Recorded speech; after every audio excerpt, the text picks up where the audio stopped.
तो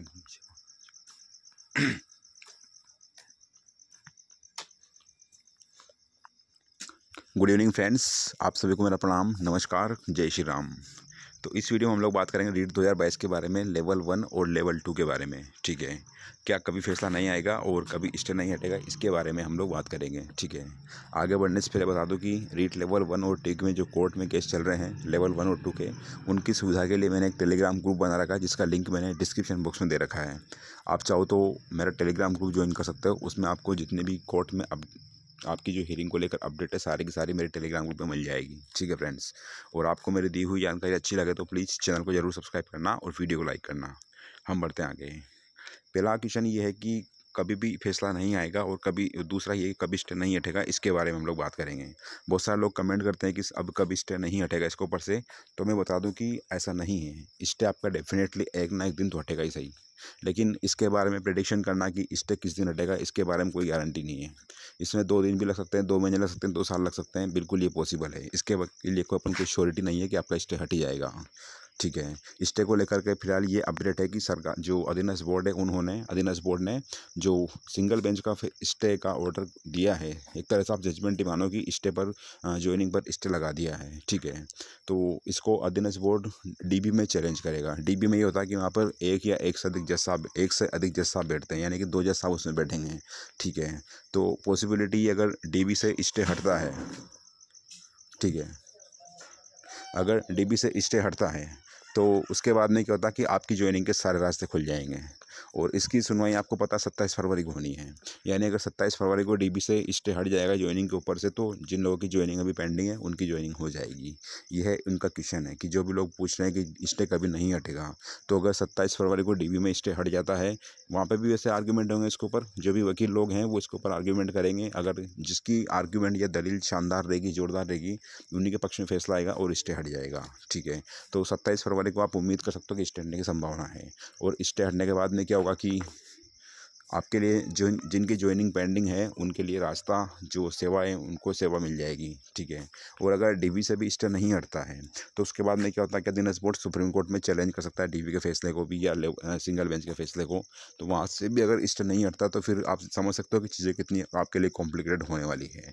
ठीक है, तो ये आपका जवाब था कि जो लोग बोल रहे हैं कभी स्टे नहीं हटेगा, डेफिनेटली एक ना एक दिन तो आपका स्टे हटना है। बट एग्जैक्टली ये इसका एग्जैक्ट टाइम बताना मेरे लिए पॉसिबल नहीं है, संभव नहीं है कि किस दिन स्टे हटेगा, और हाई कोर्ट से स्टे हटेगा या सुप्रीम कोर्ट से स्टे हटेगा, सिंगल बेंच हटेगा, डीबी से हटेगा या फिर सुप्रीम कोर्ट से हटेगा। इसके बारे में एग्जैक्टली प्रिडिक्शन करना is not possible for me. ठीक है, दूसरी बात यह है कि कभी फैसला नहीं आएगा, तो बता दूं कि फैसला भी एक ना एक दिन आएगा, 101% फैसला आएगा। लेकिन ये कब आएगा इसके बारे में कुछ भी बताना पाना थोड़ा मुश्किल है। तो जो भी लोगों का भी चयन हुआ है ना, उनके माइंड में जरूर नेगेटिव चीज़ें आती होंगी कि यार ऐसा हो गया वैसा हो गया। तो देखो, ये इसको मैं लक मानता हूँ। आपका लक थोड़ा नहीं, आपको यहाँ तक लेकर आया तो डेफिनेटली आपका लक बहुत अच्छा है, क्योंकि जिन लोगों ने याचिका लगा रखी वो तो यहाँ तक भी नहीं पहुँचे, है ना। तो ज़्यादा नेगेटिव सोचने की ज़रूरत नहीं है, थोड़ा आपको पेशेंस रखना है। और दुनियादारी में कौन क्या बोलता है, क्या होता है, उन चीज़ों पर आपको माइंड नहीं करना। उन चीज़ों को बिल्कुल भी, जो भी होगा पॉजिटिव होगा, जो भी होता है अच्छे के लिए होता है। ठीक है, तो ये थोड़ा ज़रूर निगेटिव है कि आपने कुछ किया नहीं, लेकिन फिर भी आपको बिना किसी पाप के आपको पनिशमेंट मिल रहे हैं।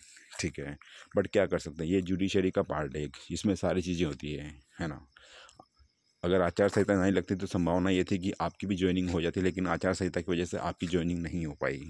दूसरा क्वेश्चन ये है कि फैसला कभी नहीं आएगा, तो मैं बता दूं कि फैसला 100% आएगा। अभी आज सुनवाई थी, लेकिन आज आपका नंबर नहीं आ पाया, तो इसलिए आज आपकी सुनवाई नहीं हो पाई। 22 फरवरी को वापस आपके केस की सुनवाई है, तो संभावना ये है कि 22 फरवरी को भी फैसला आने की थोड़ी उम्मीद कम ही है।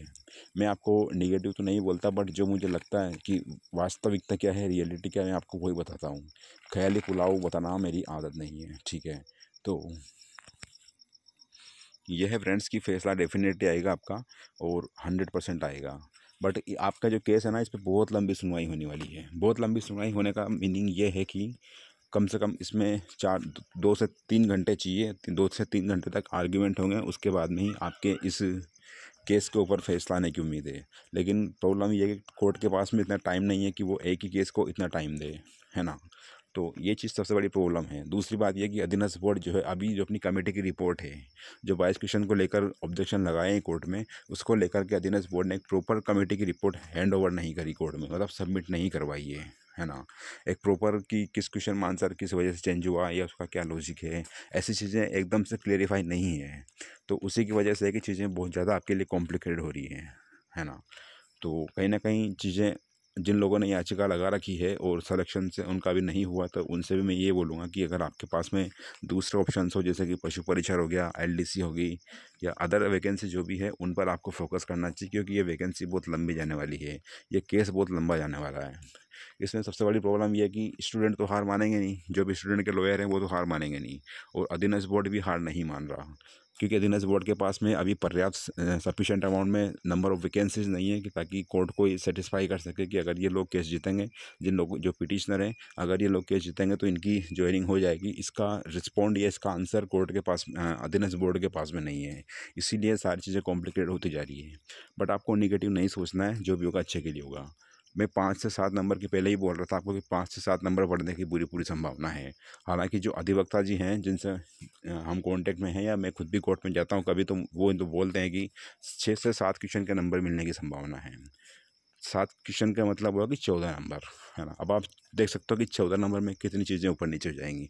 बट मैं 14 नंबर की नहीं बोलूँगा, 7 से 8 नंबर की बोलूँगा मैं, जिस पर मुझे पूरा बिलीव है। पहला क्वेश्चन तो बनता है अपना डिजिटल लाइब्रेरी वाला, दूसरा लाभान्वित वाला और टीचर स्टूडेंट रेशो वाला, इसके बाद में है 2 आरटी वाले क्वेश्चन। तो इस तरह से ये 4 क्वेश्चन टोटल हैं जिनके नंबर आपको मिलेंगे, यानी 8 नंबर आपको मिलने की पूरी संभावना है। बाकी अगर आप वो देखो तो गौरव भारत ट्रेन हो गया आपका, और बीसल देव रासो वाला हो गया, 2-4 क्वेश्चन और ऐसे हैं, है ना। तो कहीं ना कहीं संभावना ये है कि आपको अगर 7 से 8 नंबर का भी फ़ायदा होता है तो आपके लिए बहुत अच्छी चीज़ें हैं। बट हाँ, टाइम टेकिंग है, कोर्ट में फैसला आने में बहुत टाइम लगता है, और आपने देख लिया कि आपके केस को चलते चलते कितना टाइम हो गया, लगभग 7 से 8 महीने इसमें स्पेंड हो चुके हैं। बट अभी भी रिजल्ट 0% है। 0% तो नहीं कह सकते, लेकिन फिर भी जीते नहीं हैं। बस आपके लिए जिन लोगों ने याचिका लगा रखी उनकी वजह से बस इतना हुआ कि जिनकी ज्वाइनिंग अभी चल रही थी उस पर स्टे आ गया, तो बस यही इसका असर हुआ। बाकी नेगेटिव सोचने की ज़रूरत नहीं है, जो भी होगा अच्छा होगा आपके लिए। फ्यूचर में हमेशा देखना चाहिए अपन को, एक ही चीज़ को ज़्यादा डिटेल में सोचने से क्या होता है, ओवर थिंकिंग से कि चीज़ें बहुत ज़्यादा नेगेटिव हो जाती है। तो पेशेंस रखिएगा, जो भी होगा आपके लिए बेस्ट होगा। ठीक है फ्रेंड्स, तो यही था आज का मेरा पर्पस। जो भी लोग नेगेटिव कमेंट कर रहे हैं कि ऐसा वैसा, तो आपका एक दिन डेफिनेटली स्टार्ट होगा और आपको ज्वाइनिंग भी मिलेगी, और क्वेश्चंस को लेकर के भी, आंसर की को लेकर के भी डेफिनेटली एक ना एक दिन फैसला आएगा। ठीक है फ्रेंड्स, तो फिलहाल के लिए इतना ही, मिलते हैं नेक्स्ट वीडियो में। आपसे रिक्वेस्ट है मेरी, अगर आपको मेरी दी हुई जानकारी अच्छी लगे तो प्लीज़ चैनल को जरूर सब्सक्राइब करना और वीडियो को लाइक करना। वीडियो वॉच करने के लिए thanks. Have a great night and all the very very best, and God bless you all. Be positive and do positive.